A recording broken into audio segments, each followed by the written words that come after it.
ಪ್ರಿಯ ವೀಕ್ಷಕರೇ, ನ್ಯೂಸ್ 18 ಡೇಸ್ಗೆ ಸ್ವಾಗತ. ನಾನು ಮಂಜುನಾಥ್ ತೆರಳಿ ದಾಡು ಪ್ರತಿನಿಧಿ. ಮುಂಗಾರು ಮಳೆ ಮುನಿಸಿಕೊಂಡಿರೋದ್ರಿಂದ ರಾಜ್ಯದಲ್ಲಿ ಏನಂತಂದರೆ ಬರಗಾಲದ ಛಾಯೆ ಆವರಿಸುವಂಥ ಎಲ್ಲ ಲಕ್ಷಣಗಳು ಕಂಡು ಬರ್ತಾ ಇದ್ದಾವೆ. ಈ ಕುರಿತಾದಂಥ ಒಂದು ವರದಿಯನ್ನು ನಾನು ನಿಮ್ಮ ಮುಂದೆ ತಗೊಂಡು ಬರ್ತಾ ಇದ್ದೀನಿ.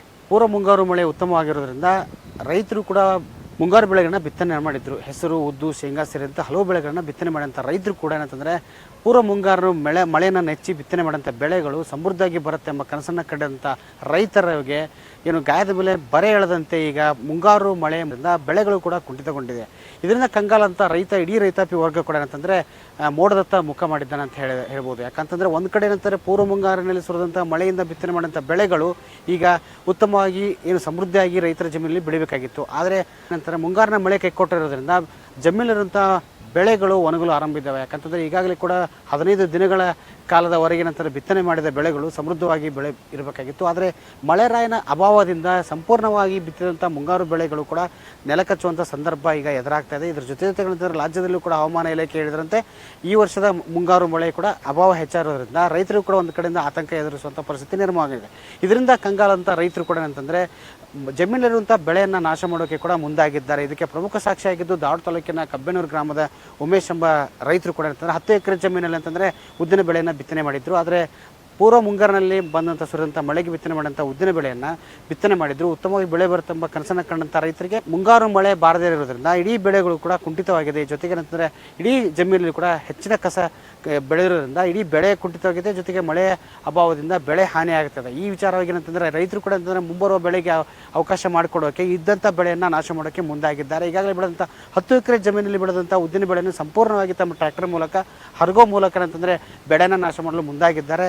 ಇವರೊಬ್ಬರೇ ಅಲ್ಲ, ಉದಾಹರಣೆಗೆ ಹೆಸರಿರ್ಬೋದು, ಉದ್ದು ಸೇರಿದಂತೆ ಹಲವು ಈರುಳ್ಳಿ ಬೆಳೆ ಇರ್ಬೋದು ಸೇರಿದಂತೆ ಹಲವಾರು ಬೆಳೆಗಳನ್ನು ರೈತರು ಬಿತ್ತಿದಂಥ ಬೆಳೆಯನ್ನು ಮಳೆ ಅಭಾವದಿಂದ ಈ ಜಮೀನಲ್ಲೇ ಕೂಡ ಏನಂತಂದರೆ ಬೆಳೆಯನ್ನು ಹಾನಿ ಮಾಡ್ತಾ ಇದ್ದಾರೆ, ನಾಶ ಮಾಡ್ತಾ ಇದ್ದಾರೆ. ಇದಕ್ಕೆ ಈಗಾಗಲೇ ಕೂಡ ಯಾಕಂತಂದರೆ ಒಂದು ಕಡೆಯಿಂದ 1000 ರೂಪಾಯಿ ಪ್ರತಿ ಎಕರೆಗೆ 8 ರಿಂದ 10 ಸಾವಿರ ರೂಪಾಯಿ ಹೆಸರು ಉದ್ದು ಬಿತ್ತನೆ ಮಾಡಿದರೆ ಬೇರೆ ಬೆಳೆಗಳನ್ನು ಕೂಡ 1000 ರೂಪಾಯಿ ಖರ್ಚು ಮಾಡೋಂಥ ಬೆಳೆ ರೈತರ ಕಣ್ಣೆದರೂ ಕೂಡ ಏನಂತಂದರೆ ಆ ಬೆಳೆಯನ್ನು ನಾಶ ಮಾಡ್ತಾರೆ. ಒಂದು ಕಡೆ ಏನಂತಂದರೆ ಸಾಲ ಸೌಲೇ ಮಾಡಿ ಬಂದಂಥ ಬಿತ್ತಿದಂಥ ಬೆಳೆಗಳು ಕೂಡ ರೈತರ ಕಣ್ಣೆದರೆ ತಮ್ಮ ಕೈಯಾರೆ ಕೂಡ ಆ ಬೆಳೆಯನ್ನು ನಾಶ ಮಾಡೋಕ್ಕೆ ಕಾರಣ ಅಂತಂದರೆ ವರುಣನ್ನು ಮುನಿಸಿಕೊಂಡದ್ದು ಪ್ರಮುಖ ಕಾರಣ ಆಗಿದೆ.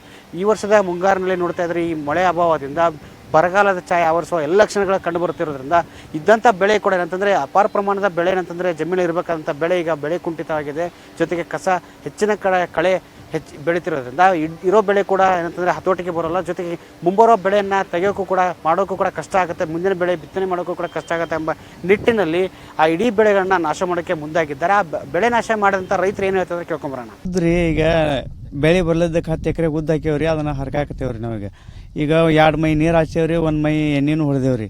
ಇಟ್ಟಲ್ಲಿ ಅದು ಎತ್ತರ ಬರ್ಬೇಕಾಗಿತ್ತು ರೀ, ಬಂದಿಲ್ಲ ಸರ್. ಅದಕ್ಕೆ ನಾವು ಅದನ್ನು ಹರಿಗೆ ಮುಂದಿನ ಪೀಕಿಗೆ ಹದ ಮಾಡ್ಕೊಕ್ತೇವ್ರಿ. ನಾವು 10-12 ಸಾವಿರ ರೂಪಾಯಿ ಬರ್ತೈತೆ ರೀ ಸರ ಎಕರೆ. ಅಂದ್ರೆ ಬೀಜ ಗೊಬ್ಬರ 1 ಚೀಲ ಗೊಬ್ಬರ ಹಾಕ್ತೇವ್ರಿ, ಇದನ್ನು ಮಾಡ್ತೇವೆ ಮತ್ತು ಎಣ್ಣೆ ಹೊಡಿತೇವ್ರಿ. ಎಲ್ಲ 10-12 ಸಾವಿರ ರೂಪಾಯಿ ಬರ್ತೈತೆ ರೀ ಈಗ ಸರ ಎಕರೆ. ಸಾಂಗ್ ಟಕತ್ರಿ, ಮತ್ತು ಏನು ಮಾಡೋಕ್ಕಾಗಲ್ಲ ಸರ. ಮತ್ತು ಈಗ ಅದು ಮುಂದೆ ಈಗ ಹುಲ್ಲು ಬೆಳೆದೈತ್ರಿ. ಈಗ ಅದು ಬಿಟ್ಟು ಒಂದು ಹುಲ್ಲು ಬೆಳೆದ ಮುಂದಿನ ಪಿಕ್ಕಿಗೂ ಅನುಕೂಲ ಆಗೋಲ್ಲ ಸರ್. ಈಗ ನಮ್ಗೆ ಅದು ಮಳೆ ಆಗಲಿದ್ದಕ್ಕೆ ಈಗ 1 ಮೈ ನೀರನ್ನು ಹಾಸಿವ್ರಿ, ನೀರು ಹಾಸಿರೋ ಚಲೋ ಆಗೋಲ್ಲ ರೀ. ಅವು 10 ಎಕರೆ ಉದ್ದು ಬೆಳೆದೇವ್ರಿ, ಅದಕ್ಕೆ 1 ಮೈ ಎಣ್ಣೆನೂ ಹೊಡೆದೇವ್ರಿ. ಈಗ ಕಳೆ ತೆಗಿಸ್ಬೇಕಂದ್ರೆ ಮಳೆ ಆಗಿಲ್ಲ ರೀ, ಅದ್ರ ಸಂಬಂಧಾಗಿ ಹರ್ಗಾಕತ್ತೇವ್ರಿ. ಈಗ 1 ಎಕರೆಗೆ 10 ರಿಂದ 11 ಸಾವಿರ ರೂಪಾಯಿ ಖರ್ಚಾಗೈತೆ ರೀ.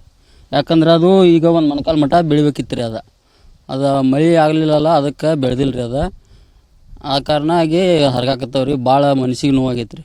ಅದಕ್ಕೆ ರಾಜ್ಯ ಸರ್ಕಾರದಿಂದ ನಮ್ಗೆ ಒಟ್ಟು ಏನಾರು ಕೊಡ್ಸೋಂಗೆ ಮಾಡ್ಬೇಕು ರೀ ಸರ. ನೀವು ನಿಮ್ಮ ಮಳೆ ಬರ್ಲಿದ್ದಕ್ಕೆ ಆಗೈತೆ ಸರ. ಅದಕ್ಕೆ ಕೀಟನಾಶಕ ಎಣ್ಣೆ ಹೊಡೆದವ್ರಿ.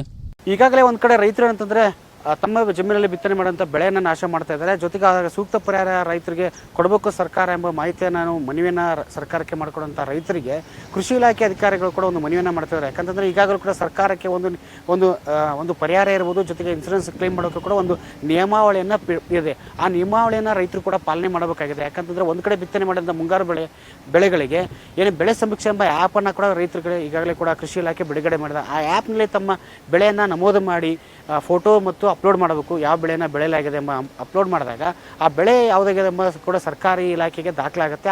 ಆ ಇಲಾಖೆಯಲ್ಲಿ ದಾಖಲಾದಂಥ ಸಂಪೂರ್ಣ ಮಾಹಿತಿಯನ್ನು ಕ್ರೋಢೀಕರಿಸಿದಂಥ ಇಲಾಖೆಗೆ ರಾಜ್ಯ ಸರ್ಕಾರ ಇರ್ಬೋದು, ಕೇಂದ್ರ ಸರ್ಕಾರ ರೈತರಿಗೆ ಏನಂತ ಸೂಕ್ತವಾದಂಥ ಏನಂತಂದರೆ ಪರಿಹಾರ ನೀಡೋಕ್ಕೆ ಅನುಕೂಲ ಆಗುತ್ತೆ. ಆದರೆ ಯಾವುದೇ ರೀತಿಯಾದಂಥ ರೈತರು ಕೂಡ ಏನಂತಂದರೆ ಆ ಆ್ಯಪ್ನಲ್ಲಿ ಬೆಳೆ ಸಂರಕ್ಷಣೆ ಆ್ಯಪ್ನಲ್ಲಿ ತಮ್ಮ ಬೆಳೆನ ನೋಂದಣಿ ಮಾಡದೆ ಆ ಬೆಳೆನ ನಾಶ ಮಾಡಿದರೆ ಯಾವುದಕ್ಕೂ ಕೂಡ ಒಬ್ಬರಿಗೂ ಕೂಡ ರೈತರಿಗೂ ಕೂಡ ಪರಿಹಾರ ಇರ್ಬೋದು, ಇನ್ಸೂರೆನ್ಸ್ ಕೂಡ ಕ್ಲೈಮ್ ಆಗೋಕ್ಕೆ ಸಾಧ್ಯ ಇಲ್ಲ ಎಂಬ ಮಾತನ್ನು ಕೂಡ ಕೃಷಿ ಇಲಾಖೆ ಜಂಟಿ ನಿರ್ದೇಶಕರು ಕೂಡ ಮಂಜುನಾಥ್ ಅವರು ಏನು ಹೇಳಿದ್ದಾರೆ.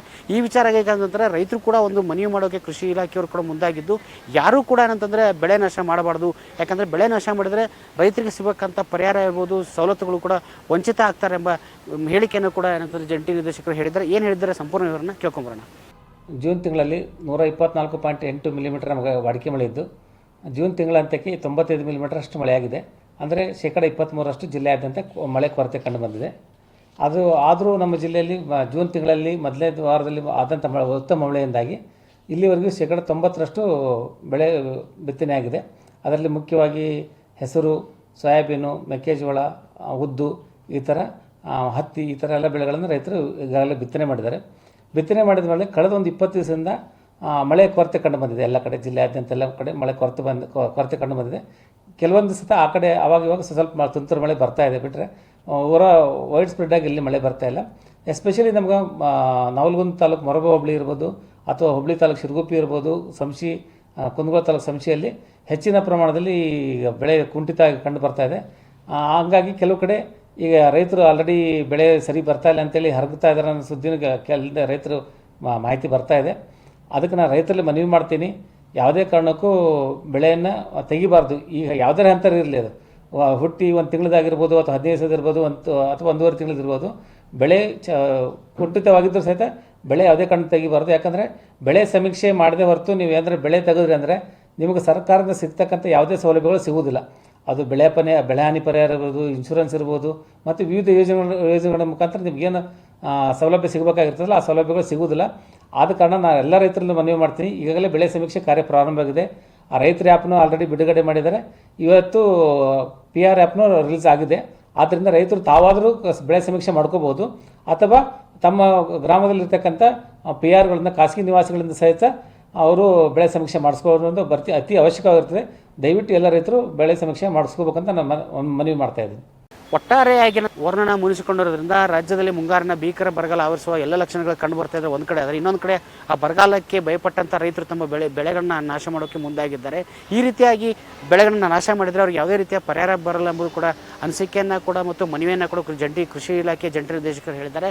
ಈಗ ರೈತರು ಕೂಡ ಒಂದು ಕಿವಿಮಾತು ಏನಂತಂದರೆ, ಯಾವುದೇ ರೈತರು ಕೂಡ ಏನಂತಂದರೆ ತಾವು ಬಿತ್ತನೆ ಮಾಡಿದ ಬೆಳೆ ಸಮೀಕ್ಷೆ ಆ್ಯಪನ್ನು ಬಿಟ್ಟಿದ್ರೆ ಆ ಆ್ಯಪ್ ಮೂಲಕ ತಮ್ಮ ಬೆಳೆನ ನೋಂದಣಿ ಮಾಡಬೇಕು. ನೋಂದಣಿ ಮಾಡಿದಂಥ ಸಂದರ್ಭದಲ್ಲಿ ಮಾತ್ರ ಎಷ್ಟು ಕ್ಷೇತ್ರದಲ್ಲಿ ಬೆಳೆ ಬಿತ್ತನೆ ಆಗಿದೆ. ಈಗಾಗಲೇ ಕೂಡ ಶೇಕಡ ದಾವಣ ಜಿಲ್ಲೆಯಲ್ಲಿ 90% ಬಿತ್ತನೆ ಆಗಿದೆ.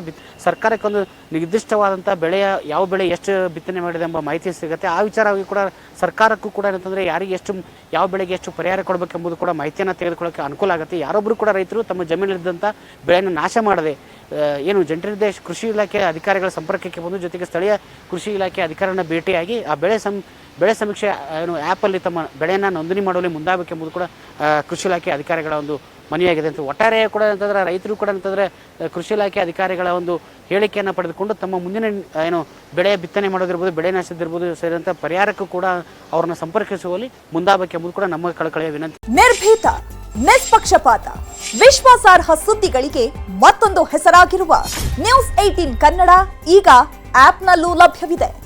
ದಯವಿಟ್ಟು ಇಲ್ಲಿರುವ QR ಕೋಡ್ ಸ್ಕ್ಯಾನ್ ಮಾಡಿಕೊಂಡು ಆಪ್ ಡೌನ್ಲೋಡ್ ಮಾಡೋದಕ್ಕೆ ಮರಿಬೇಡಿ. ನಿಮ್ಮ ಬೆಂಬಲ ಹೀಗೆ ಸದಾ ನಮ್ಮೊಂದಿಗಿರಲಿ. ಧನ್ಯವಾದ.